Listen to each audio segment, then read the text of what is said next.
If you're a BYU fan, adding Oregon State and Washington State makes sense from a geographical standpoint for the Big 12 conference. But do they really matter? Do they really push the needle to the level that the Big 12 absolutely needs to add them? Well, let's talk about it on a crossover edition of Locked On Big 12 and Locked On Cougars.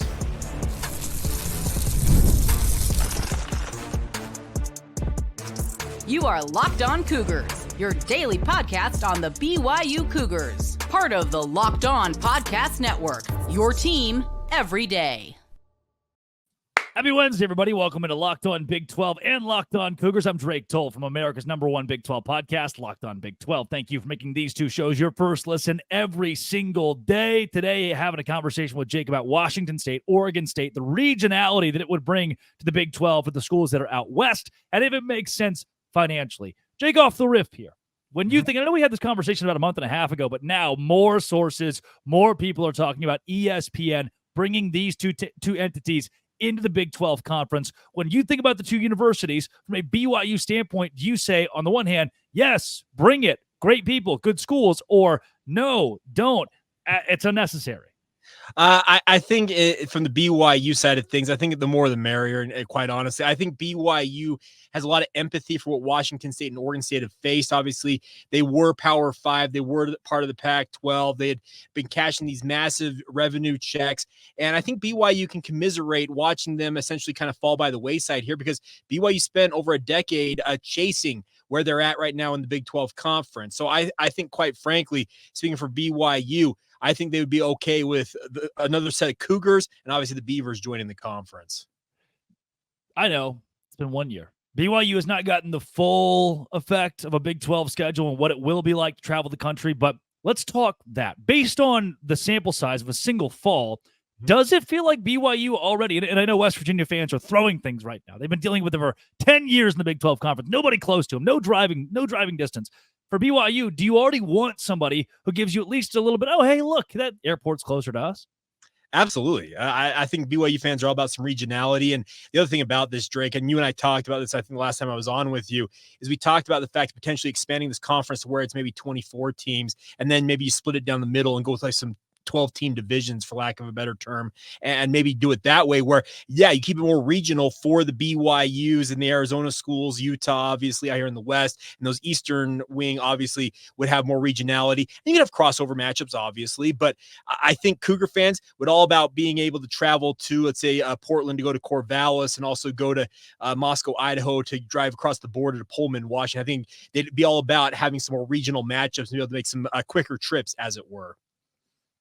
The idea, somebody out there is confused. I know somebody's listening. They're like, what, how are we doing this? So bear with me for a second here, Jake.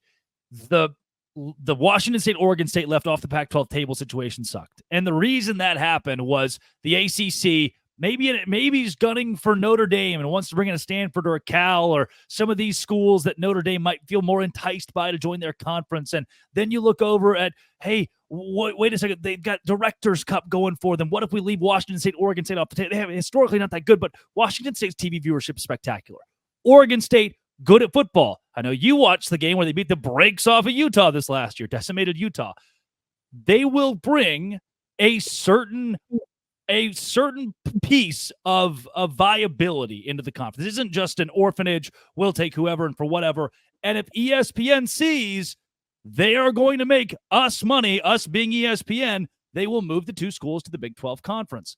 Is there any aura? What I get from some of these new schools already is, hey, whoa, expansion's a lot right now. Can we settle down? Can we settle in? Is there a need for BYU to settle in, or is this university ready to tackle a conference that has 18, 20, 24 teams? I think BYU is ready to thrive wherever they happen to be at, because they, like I said, they chased this 13 years as an independent, Drake. And trust me, there was a lot of wondering at points during that independent run from 2010 all the way through 2023 about when BYU might leave independence. Would they go back to the Mountain West? And when the Big 12 invite came, there were a lot of people in Provo who were thinking they're lucky stars, because it was a really, really tough road to do what they did, to be an independent. They played all over the country, obviously, and they had a lot of cachet that way, having played some of the biggest teams across the country. But the Cougars wanted to be where they're at right now. And let's say the Big 12 is going to go to 18 or 24 teams. I think they'll embrace it all the same. I think Cougar fans are very, very happy to be part of the Big 12 conference. They want to be a part of this. They want to compete at the highest level. And if it means that more teams need to join the conference and have to compete that way, I think BYU says bring them on. I love BYU. I know, like, it's not shocking at all. Yeah. I love the camaraderie and the kindness, and the biggest question that I have. As this conference begins to add, and we'll end this portion of the show with it, as this conference continues to add good football programs, and I don't even know if I'd call Washington State and Oregon State good or better than BYU in the last 2, 3, 4 decades. I wouldn't. However, they've been good recently. Louisville's been good recently. Miami is Miami. We've seen some of these teams in expansion rumors who are actually good on the gridiron. Is BYU intimidated by schools that are being added that might be in a better spot from a wins and losses standpoint right now? I don't think so. I think the biggest thing for BYU is they just want to have the opportunity to compete against the best. Now, you can say that the Big 12 is going to be a second-tier conference because the SEC and the Big 10 have scooped up the quote-unquote big boys across those two leagues. But I meant to mention this earlier, Drake. I threw it out to my Locked On Cougars insider group when I knew I was coming on with you and asked them, give me your guys' feedback. I want to know what you guys would make of Oregon State and Washington State joining the league. And I essentially gave them, I think, 5 different options. Essentially, yes, do it yesterday. I'm okay with it. Indifferent. Don't want it. And no, thank you. And I'm going to tell you, Drake, more than half of the responses, I'm going to pull this right now. Let's see. So yeah, more than half of the responses are either, yeah, I'm okay with it, or let's make it happen. So I think Cougar fans are totally okay with the Big 12 continuing to expand. They understand that Brett Yormark has every intention of making this one of the premier conferences. If he, with every opportunity he has to do that, he's going to chase them all down, whether that is to rename the conference, the All-State 12, whatever they decide to go on that front, whether it is to join with Oregon State and Washington State and bringing them in. Maybe he goes east and, scoops up maybe 5 or 6 members of the ACC to make it a true 24-team conference. I think any and all of that is something that BYU and BYU fans would say, you know what, we're okay with this because it's an opportunity to compete. It's an opportunity to travel to new places. BYU and Miami have got a strong history, Drake. I don't know how much you know of that. 1990, Ty Detmer kicked off his Heisman Trophy campaign with a major upset of the defending national champions in Provo. It's still talked about to this day. What are we now, 34 years? No, 34 years later that it went down. So there'd be a lot of fun things that would happen, I think, with expansion. So I'm speaking for BYU fans, but I'm all in favor of it, whether it is Oregon State, Washington State, or any number of a handful of those ACC schools as well. That game predates me by 11 years. I would not exist for another 11 years. I was 3 years old, and there's a famous story with my parents that I threw a fit because I couldn't go to that game because they actually went to it. Wow. That's awesome. BYU through and through. That's Jake Hatch of Locked On Cougars, who's going to stick around with us. Can BYU be the next TCU, the next West Virginia? What do I mean by that? Well, it's Locked On Big 12 and Locked On Cougars, part of the Locked On Podcast Network, your team every day.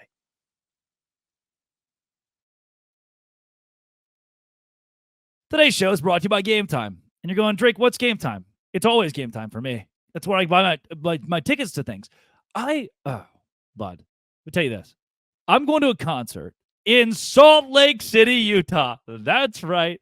On August 20th, because Tyler Childers is playing there, and Bella White is opening, and Shaky Graves is opening, and I love all 3 of those artists, and I really wanted to go. And you say, Drake, how did you get your tickets for so cheap? Because usually you go to Tyler Childers concerts like once every 6 months, and they're $350 or $650. Sit in the pit. We know that you like 2 things, food and concerts, and you always buy high prices, but not anymore. Because at Game Time, they're $182. That's right, $182, which is way less than they usually are.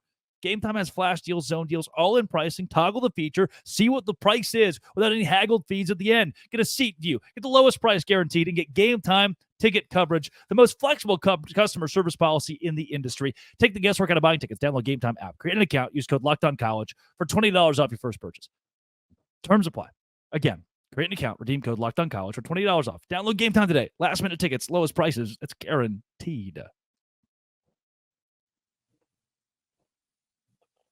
Jake Hatch of Locked On Cougars. I have this fancy schmancy little magazine right here that tells me the best teams in the Big 12. It's from Brett Ciencia, Pick 6 Previews, my favorite college football magazine. It's one of the most accurate in the country, and it's not afraid to make your team sad. And I got bad news for you.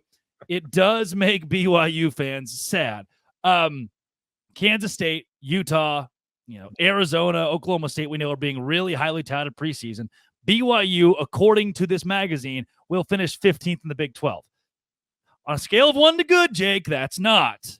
However, this is the same magazine that was very low on West Virginia last year and wasn't too high on TCU the year prior in Sonny Dykes' first campaign. That TCU team goes to the national championship. That West Virginia team shocks everybody, wins 9 games, and douses its head coach in mayonnaise.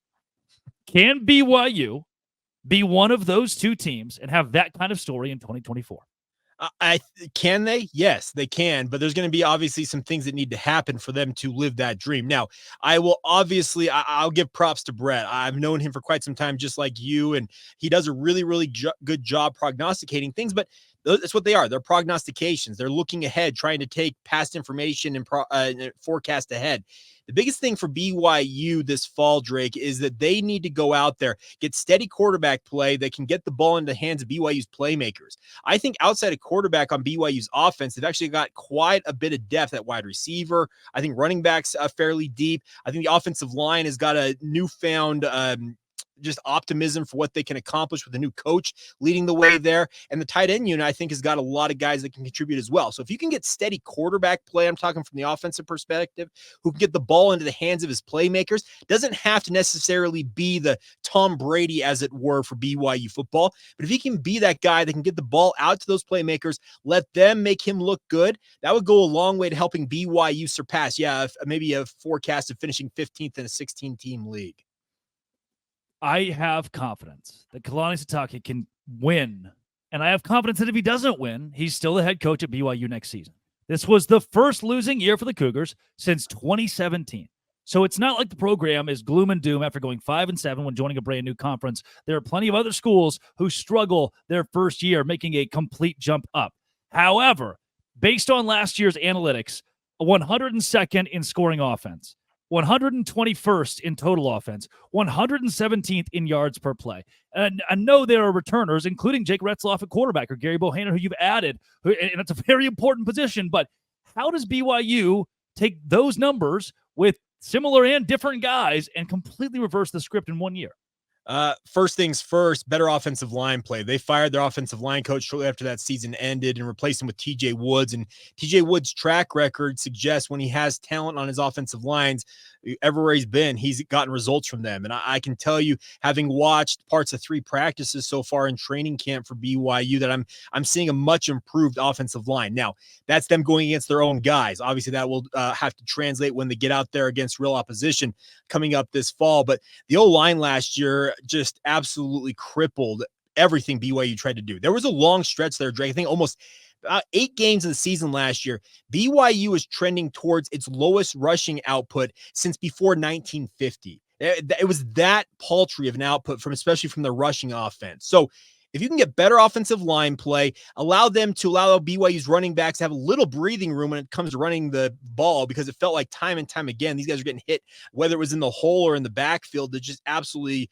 dismantled everything BYU tried to build offensively. I think with better offensive line play led by some guys like Connor Pay, who's a regular on my show as a guest host, also guys like Caleb Etienne, Braden Keim. If you can get some steady offensive line play, I think we go a really, really long way to helping BYU boost those numbers, simply due to the fact that they have competency up front. Defensively, Jake, bad news. 99th in scoring defense. And look, this is not me ragging. I've already said it once this show. I love BYU. Here's the thing, Drake. I think any BYU fan watching this knows numbers do not lie. And the numbers last season for BYU, quite literally across the board, especially defensively, were frankly atrocious. Yeah, not good. Yes. 99th scoring defense, 109th in yards per game, allowed 119th in third down conversion percentage, which is that's a real telltale stat. Same question, different side of the ball. How do you take both newcomers and the same guys who weren't very good and now make them good in the Big 12? The hope is that Jay Hill finally has gotten his guys on the same page. There were a lot of guys I felt like were good players in BYU's defense last year, but we're talking maybe 5 or 6 guys at any given time, and you have 11 guys on the field.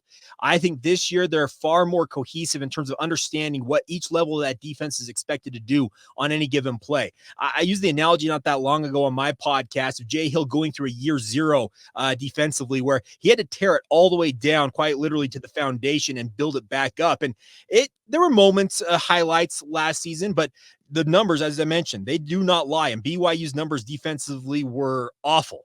They were the worst Power 4 sack team last season. Just brutal statistics. I think simply with some seasoning, finally understanding more of what Jay Hill expects from his defensive guys, and getting these guys to understand, okay, I'm a cornerback. What are the safeties doing? What are the linebackers doing? Knowing what each one of your guys around you is going to do, and then you can trust that you're going to go and do your assignment on any given play. I think that will go a long way to helping this defense improve. And the early reports out of training camp from people I've talked to and what I've seen is that they look far more in sync than they did for long stretches of last fall. Yeah, I mean, I'm reading here about TCU the year prior to going to a national championship. West Virginia, the same thing prior to going 9 wins. Look at Baylor, went from 2-7 to 12-2. So the Big 12's had that school the last 3 years. They also sucked in pretty much every category the year before they turned it around. And somebody out there was going, oh, this host is an idiot who's blowing hot air at my butt. You're not. Hey, here's the thing. I'm not trying to convince anybody that BYU is going to be that turnaround team, but the opportunity exists because they've got a lot of things going for them. I think they've attracted fairly good depth. Jay Hill has been very adamant that the freshman class of defensive players that they've brought in are challenging for playing time. I can think of 4 of them off the top of my head right now that are already competing in the 2 deep in training camp for BYU. Now, you can see it as a positive or a negative. I choose to see it as these guys pushing veterans out of the way and essentially saying, no, I'm the better player. Give me the playing time. And I think that will benefit BYU in the long run. The other thing I wanted to ask you from your perspective is that you look at this from more of a conference-wide perspective. And I love your podcast. I listen to it every single day. It's true. I'm an everydayer, as we like to say here on the network. But give me your perspective. What gives you, from your conference-wide lens, why BYU might be able to be that rebound team? It is consistency. What I have said about BYU, and I've said this on Locked On Utes, I've said this on Locked On Big 12, it is the consistency of the coaching staff. Look at a lot of these Big 12 teams that are trying to establish or reestablish, and BYU doesn't have to do that. They've got a head coach in Kalani Sitake who's been there long enough. His culture's instilled. He has won under that culture. He has won consistently before, going back to that 2020 to 2021 seasons. And even in 2022, I mean, you're a couple of plays away from a much different year, a couple injuries away from a much different year, much more successful. And that's why I like BYU. But I believe with that consistency and culture comes better O-line play. And recruiting out of Utah, you see a lot of quality offensive linemen, defensive linemen come out of the state of Utah. That's a position, or a group, I should say, that BYU can quickly improve. Then there's the flip side of Shadur Sanders or KJ Jefferson or Garrett Green or Rocco Becht or Cam Rising. You could name 8 guys that are darn good quarterbacks in the Big 12, or go to C.J. Donaldson and Jaheim White and DJ Giddens and start naming the running back. Ollie Gordon. I would say Ollie Gordon. Yeah. Like Busama, some crazy good running backs. And then you point at BYU and say, who's that star? Who's that guy that we already know is going to be elite offensively? And I think that's where I struggle the most. Well, okay, and I'll just add this. You talk about the star quarterbacks, the star running backs BYU is going to see. I'm telling you right now, Drake, I'm still not convinced that BYU's got the quote-unquote horses on the defensive line that can, I think, hold up the way that I think that they envision they can, if that makes sense. I think coaching staff is trying to sell something that I'm not fully buying there. I hope I'm wrong, because if they don't have the horses on that defensive line, Ollie Gordon and the rest of those running backs in the Big 12 are going to run wild on them. And then, no pressure on any of the quarterbacks. Guess what? Shadur Sanders will just sit back there and pick you apart, just to use him as an example. So they've got questions to answer, speaking of BYU offensively and defensively. But if the pieces come together, there is an opportunity for them, yes, to be that surprise team. And guess what? There's somebody out there who hears that, like, well, if the pieces came together for every team, there will be teams where the pieces Brock Purdy's Iowa State team. There will be teams where the pieces do not come together and better squads lose to schools and cultures that haven't put together. Coming up on Locked On Big 12 and Locked On Cougs, BYU is going to upset this team. Up next.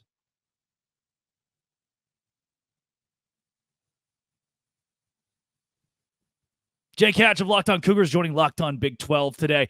BYU is going to upset this school in 2024, and it may be Utah. But before we get there, Jake, to your answer, what I first need to know, before we get to, hey, they can upset this team, I need to know the Moxie meter, where the school is. Because I've seen the old documentaries about the game between Michigan and Ohio State. And, any year that Michigan wins a national championship, Ohio State puts a big banner of it on the floor in their locker room. And that's what you have to walk over on the way to practice every day.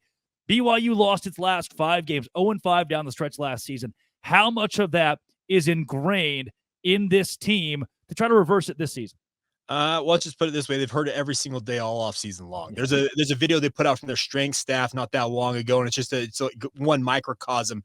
But one of the strength coaches, Drake, they're doing these workouts in Lavelle Edwards Stadium, running stairs, and he says, "Hey, you guys want to go 5-7 again next year? Do what you're doing right now." And trust me, they have heard that time and time again. I had one of the coaches I was just talking to off to the side of practice the first day of training camp, and I said, "How much is that 0-5 that you guys suffered down the stretch sticking with you?" And he said, we literally think about it every single day. And that is a highly, highly motivating factor. This is a BYU program that aspires to be great, Drake. And I think they understand that there was going to be struggles making the transition to the Big 12, but they do not like the fact that everybody feels like they are a crappy program, and they are that 5-7 team that went 2-7 down the stretch a season ago with that 5-game losing streak to lose out. They consider themselves to be a middle tier Big 12 program at the very worst. And right now they're near the bottom. And I don't think that sits well with anybody in Provo. The schedule this season, it's not crazy to me that BYU beats Southern Illinois. And I don't think for me, it's that crazy. SMU and Wyoming, though those games are on the road. However, they're the ones you build in, like Kansas State and Oklahoma State and Utah and Kansas, that are really good football programs. Where does the big marquee win, the game-changing, season-changing win, come from BYU? And again, this is us talking about it on Wednesday, August 7th. Now, I know I want it to be Utah. I'll be frank. You always want that rivalry win over the Utes. But, Drake, I'm going to go a little bit opposite. I'm going to go with their Big 12 opener, Kansas State. Avery Johnson coming to Provo, Utah. If I'm not mistaken, it'll be his first true road start as a starting quarterback for KSU. I think BYU wants to make a big kind of message and just show the Big 12 what they're made of. Go and beat Kansas State at home and probably under the lights in late September there in Provo, and really show the Big 12, hey, maybe BYU is a little bit better than we considered. Now, that would obviously be the first of what will end up being 9 Big 12 games. You have to do it again the following week, and obviously every week from there on out. But I think it would go a long way to, engendering a lot of confidence that BYU maybe isn't as bad as we all perceive they are if they can kick off Big 12 play by going 1-0 and knocking off the team that is literally just footsteps behind Utah in terms of the favorites in the Big 12. A lot of people have Kansas State beating everyone else in the conference to win the championship. And those who don't have Kansas State very likely have Utah. Those seem to be the two popular picks. Is it atmosphere alone, or is there and again, it's August 7th. We don't know how the depth charts exactly are going to shake out. Is it atmosphere alone that you lean on here in this matchup, or is there already something you think, hey, schematically, X's and O's, this guy, this hat versus this hat, BYU can find an advantage? I think the biggest thing for them, if it's the Kansas State example, or even if Cam Rising with Utah for the same thing, you bottle up that quarterback. I think that would give you a really, really good opportunity. They're both quarterbacks that like to make plays with their legs. Now, Avery Johnson has got elite speed. We all know this. This is a kid that is expected to really open up this Kansas State offense. But Jay Hill and that defense, and it's a borrow from Utah. Kalani, Sitake both learned this under the tutelage of University of Utah head coach Kyle Whittingham. It is a defense that is built to stop the run, including quarterback run. If you can bottle up Avery Johnson, the Kansas State example, or if you can slow down Cam Rising and make it so it's a one-dimensional team where you're putting that game on the arm of either Avery Johnson or Cam Rising, who both of which have yet to really prove that they can win a game, it feels like, truly with their arm, that would go a long way to helping BYU win those games. Now, It's a whole lot easier said than done because those are two of the best quarterbacks in this league. But if BYU wants to have the hope of doing it, yeah, you got to make them one-dimensional and tell those quarterbacks, you're going to beat us with your arm. If you can do that, props to you, but you will not beat us with your feet. Avery Johnson and DJ Giddens were both on the roster last year for Kansas State. Here's where I give BYU the window. Kansas State was, gosh, I love this magazine. It's so good. Kansas State had the 67th best rushing offense in the country best rushing defense in the country last season. And their rushing offense their offense in general is one that doesn't return enough. 47% of their offense returns. That is 106th in the country. So while the rushing offense was really good, and they bring two of their best guys back, and Edwards in there, like they're going to be able to run the football. They can't defend the run. And guess what? I know. BYU doesn't have an Ollie Gordon back there. They don't have a Shadur Sanders calling the shots. I've seen Gary Bohannon win a Sugar Bowl. I've seen Gary Bohannon run for the Roses. Like the dude has got some speed. And maybe if it's not Gary Bohannon, I know Jake Retzloff isn't the guy who's just going to stand there. You can't be in modern college football. There are two things. One, the fact that Kansas State, this is big, was not very good defensively against the rush last year. And I think BYU could be better if the offensive line is better this year. And number two, if that Kansas State, but here's the deal. Okay, Jake, sorry. I'm on a tangent. I'm helping you. What the magazine says, Jake, if I am a coach, if I'm a head coach, I want my defense to be more inexperienced on the road. And you're like, wait a second, what? Buddy, an inexperienced offense, a quarterback who's starting for the first time, and it's in Lavelle Edwards Stadium, that's not good. Kansas State is 106th in the country in return offensive production. When the DB's hands are shaking, all right, we're going to figure it out. Give him a couple plays. It's not coming at him. When the quarterback's hands are shaking, when the left tackle's hands are shaking, when the receiver, those are the guys it's going to you. Yeah. BYU can expose that with a great atmosphere. So this is where, Jake, you take the floor for the next minute and tell everyone and their mother to show up at that game, make it a night game, do the fire thing. Oh, yeah. And just make it hostile. It's going to be 63,000 plus. I'll tell you right now, Drake, it is absolutely going to be jam-packed. BYU fans are, even with the down season a year ago, Cougar fans are still ecstatic to be in the Big 12 conference. And the crazy thing is their home schedule last year versus the home schedule this year are night and day different. They've got a lot better home games this year. So you can guarantee that there is going to be a fever pitch in Provo, even if they kick it off mid-afternoon, evening, late night, doesn't matter when it's going to happen. Kansas State's walking into a beehive, to use the example. We're in Utah, we can use the beehive obviously out here, but the biggest thing is that the Cougar fans, they're always behind their team, even if their team's not that good. This is a fan base that has been tried and true for years. They've gone all over the country in that independent era. They showed up in places. I know that you're down there in Savannah. They went to Georgia Southern and outnumbered Georgia Southern fans not too far away from where you're at. They've been to Middle Tennessee State, using some G5 examples. They've gone to Wisconsin. They've gone to Tennessee. BYU's played in some of those bigger environments. Guess what? LES, as we like to call it, Lavelle Edwards Stadium, is absolutely electric when the fans are into it. And with the Big 12 opener and Kansas State coming in, you can guarantee it is absolutely going to be buzzing all night long. I'm excited. Gosh dang. Now it'll be a tax write-off, though. I'll book my flights tonight. At least it's a tax write-off. Jake, I yelled a lot. Where can people who want more of you find more of you? Yeah, check out Locked On Cougars wherever you get your podcasts on YouTube, like Locked On Big 12. Excuse me there. If you want my thoughts on all things sports, I'm at Jacob C. Hatch on X or Twitter. You also can follow the show Locked On Cougars. It's also on Facebook, Instagram, and Twitter as well. That's Jake Hatch. I'm Drake Toll. This has been, it always will be, Locked On. Thanks for making it your first listen every single day. Cougars and Dose Grande.